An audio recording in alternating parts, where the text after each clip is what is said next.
ये सैमसंग का top load fully automatic washing machine है। इसको आप पूरा ओपन कर दिए। इसको वाटर सर्विस करना है। इसके अंदर बहुत ज़्यादा डस्ट था। पूरा ओपन करे, गियर बॉक्स जो है ओपन कर दिए। ओपन करके इसकी वाटर सर्विस कर रहे हैं। दिख रहा होगा इसके अंदर कैसा रहता मशीन का। जब ओपन करते ना अपन, टॉप ओपन करे बस ये ड्रम रहता है जो अपन का कपड़ा वॉश करता है। स्पिन के टाइम पे इसके अंदर से पानी ड्रेन होता।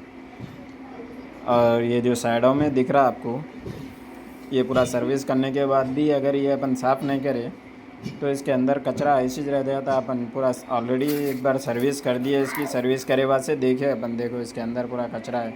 फिर इसको ऊपर का ओपन करके फिर ये ओपन करें, फिर वाटर सर्विस करेंगे इसकी। वीडियो अच्छा लगा तो लाइक कीजिए, कमेंट कीजिए और सब्सक्राइब करना ना भूलिए।